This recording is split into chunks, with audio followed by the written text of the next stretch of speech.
दोस्तों आज हम बात करने वाले एक ऐसे शहर की जहां आरबीआई का सबसे ज्यादा सोना और पैसा रिजर्व है। ये वो शहर है जहां से आरएसएस की शुरुआत हुई और एक ऐसा शहर जहां एशिया का सबसे बड़ा स्तूप मौजूद है। ये वो शहर है जहां भारत की पहली टेक्सटाइल मिल लगाई गई थी। 12 गाँव से मिलकर बने इस शहर को संतरों की नगरी भी कहा जाता है, क्योंकि यहाँ मिलते हैं दोस्तों सबसे अच्छी क्वालिटी के और सबसे ज्यादा संतरे। हम बात कर रहे हैं महाराष्ट्र के खूबसूरत डेवलप और एजुकेटेड शहर नागपुर की। तो चलिए फिर आज नागपुर को थोड़ा और करीब से जानते हैं। दोस्तों भारत के मिडिल में स्थित नागपुर मुंबई और पुणे के बाद महाराष्ट्र का तीसरा सबसे बड़ा शहर है, जिसका क्षेत्रफल 393.5 स्क्वायर किलोमीटर का है। नागपुर को भारत का दूसरा सबसे ग्रीनेस्ट शहर भी माना जाता है, जहां आपको हरियाली ही हरियाली देखने को मिलेगी। इसे महाराष्ट्र की वाइस कैपिटल यानी कि उप राजधानी माना जाता है, यानी इसे आप महाराष्ट्र की दूसरी राजधानी समझ सकते हैं। शहर की कुल आबादी लगभग 30,47,000 के आसपास की है और इस आबादी के हिसाब से नागपुर भारत का 13वां सबसे बड़ा शहर है। नागपुर में आपको हिंदू, मुस्लिम, सिख, ईसाई हर धर्म जाति के लोग देखने को मिलेंगे,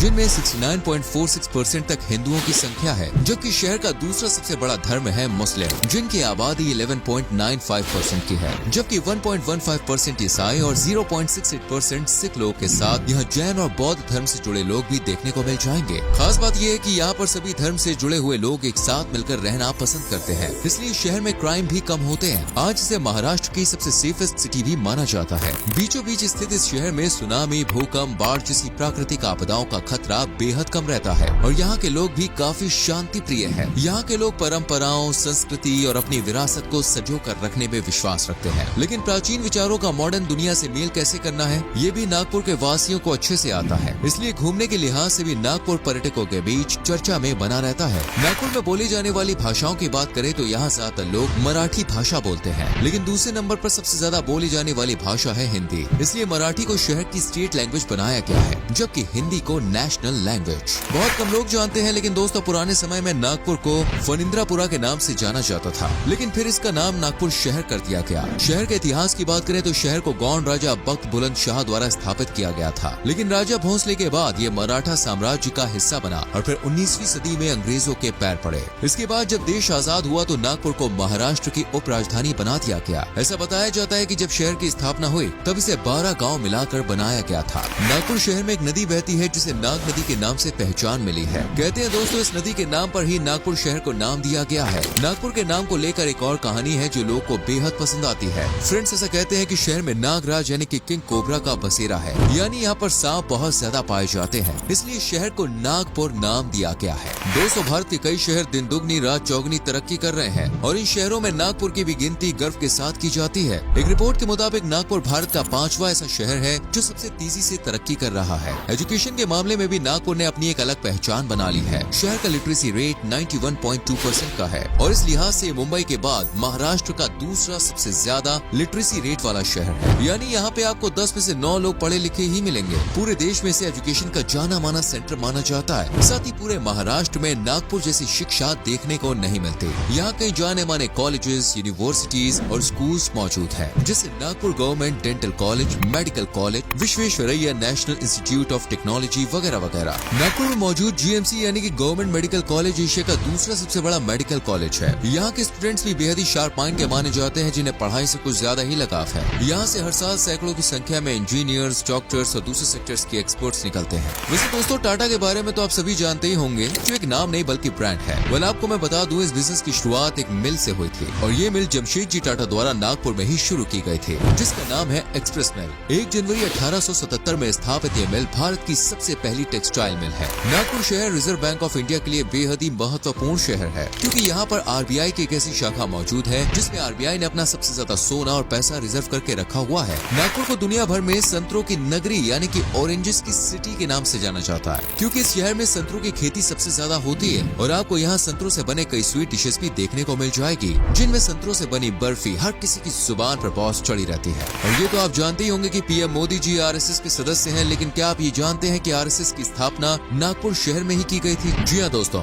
नागपुर में ही साल 1925 में दशहरा वाले दिन आरएसएस यानी कि राष्ट्रीय स्वयंसेवक संघ की स्थापना की गई थी, जिसे आज देश भर में पहचान मिली हुई है और इसी संस्था से देश के प्रधानमंत्री सहित कई बड़े बड़े राजनेता जुड़े हुए हैं। पूरे भारत में सेलिब्रेट किए जाने वाले कई फेस्टिवल्स नागपुर में बड़ी ही धूमधाम के साथ सेलिब्रेट किए जाते हैं, जिनमें होली, दिवाली, गणेश चतुर्थी, दशहरा और नवरात्रि जैसे फेस्टिवल्स शामिल हैं। लेकिन इनके अलावा महाराष्ट्र का जाना माना त्योहार गुड़ी पड़वा भी नागपुर में बेहद ही हर्षोल्लास के साथ सेलिब्रेट किया जाता है। इस फेस्टिवल को मराठियों का नया साल माना जाता है और इस दिन सभी मराठा लोग पारंपरिक पोशाक में नजर आते हैं। लेकिन दोस्तों ये तो वो फेस्टिवल्स हैं जो पूरे महाराष्ट्र में सेलिब्रेट किए जाते हैं। अब हम आपको बताते हैं वो त्योहार जो सिर्फ नागपुर में ही मनाए जाते हैं, जैसे काली पीली मारबत फेस्टिवल। इस त्योहार पर नागपुर में माता काली की पूजा की जाती है और एक विशाल जुलूस भी निकाला जाता है और जुलूस खत्म होने के बाद एक पुतले का दहन किया जाता है। नागपुर के लोगों का मानना है कि माँ काली की आराधना से सभी बुराइयां, बुरी शक्तियां उनसे दूर रहती हैं। इसके अलावा अब यहाँ पर पोला त्योहार भी बड़ी ही धूमधाम से मनता हुआ देख सकते हैं। इसे किसानों का त्योहार कहा जाता है क्योंकि दोस्तों इस त्योहार से ठीक एक दिन पहले किसान अपने बैलों की अच्छे से खातिरदारी करते हैं और फिर पोला फेस्टिवल वाले दिन सभी बैलों की पलाश के पत्तों से पूजा करते हैं।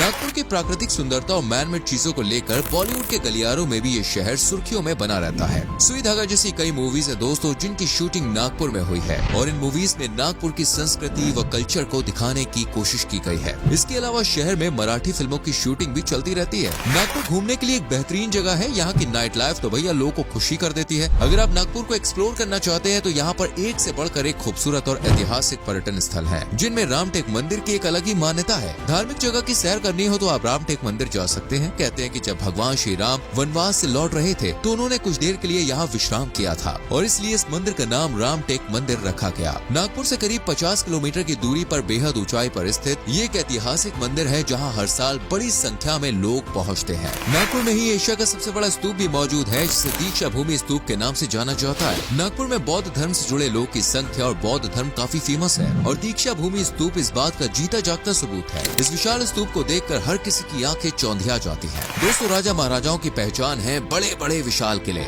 नागपुर में भी एक ऐसा ही किला है जिसे सीता बोल्डी फोर्ट के नाम से जाना जाता है। ये गणपति मंदिर के पीछे एक पहाड़ी पर स्थित है और बड़ा ही खूबसूरत है। पानी की सरसरी आवाज सुनने के लिए ज्यादातर लोग फुटाला झील पर जाते हैं जो नागपुर से करीब 6 किलोमीटर की दूरी पर स्थित है और इसे तेलंगखेड़ी झील के नाम से भी जाना जाता है। 60 एकड़ में फैली इस झील में बहते पानी को देखना कितना मनमोहक नजारा होता है बॉस, ये मैं शब्दों में बयां नहीं कर सकता। एनिमल लवर्स नागपुर के महाराज बाग और चिड़ियाघर में जा सकते हैं जिसे भोसले राजाओं द्वारा बनवाया गया था। यहाँ पर आपको कई दुर्लभ प्रजाति के जीव, पक्षियों की कई प्रजातियाँ और दूसरे जानवर देखने को मिल जाएंगे। इसके अलावा नागपुर में अक्षरधाम भी बेहद फेमस है जिसे स्वामी नारायण मंदिर के नाम से जाना जाता है। मंदिर में बड़ा सा पार्किंग, रेस्टोरेंट और बच्चों के खेलने की भी पूरी व्यवस्था की गई है। लेकिन मंदिर में जाने का टाइम शाम के 4 बजे के बाद कर रखे तो ज्यादा अच्छा है क्योंकि शाम को मंदिर में जगमगाती ज्योति, लाइट्स आपको खूबसूरती का एक अलग ही नमूना दिखाएंगी। इनके अलावा आप नागपुर में zero milestone, Nagzira wildlife sanctuary, dragon palace temple जैसी शानदार जगहों के लुत्फ भी उठा सकते हैं। लेकिन अगर आपको सिर्फ टाइगर से मुलाकात करनी है तो सीधा तदोबा अंधेरी टाइगर नेशनल पार्क पहुंचिएगा। ये महाराष्ट्र का सबसे पुराना और सबसे बड़ा नेशनल पार्क है जहाँ टाइगर्स ही टाइगर्स मौजूद है। वहीं यहाँ मगरमच्छ, तेंदुआ, भालू और दूसरे जानवर भी मौजूद है। दोस्तों नागपुर का जायका रातों की नींद गायब कर देता है। यहाँ वेज लवर्स हो या फिर नॉन वेज लवर्स, हर किसी का दिल बहल जाता है क्योंकि संतरे से बनी बर्फी के अलावा शहर में साउजी मटन कमाल की डिश है बॉस, जिसे खाने वाले उंगलियां चाटते रह जाते हैं। ये मटन बेहद ही मसालेदार और स्वादिष्ट होता है। बाकी यहाँ पर गोलगप्पे, वड़ा पाव, चाट, आलू वड़ा जैसी एक से बढ़कर एक रेसिपीज का लुत्फ आप उठा सकते हैं। ट्रांसपोर्ट की बात करें तो ये शहर रेलवे मार्ग, हवाई मार्ग और सड़क मार्ग से बहुत ही अच्छी तरह से कनेक्टेड है। शहर में कुल 7 रेलवे स्टेशन मौजूद हैं जिनमें नागपुर जंक्शन, अंजनी,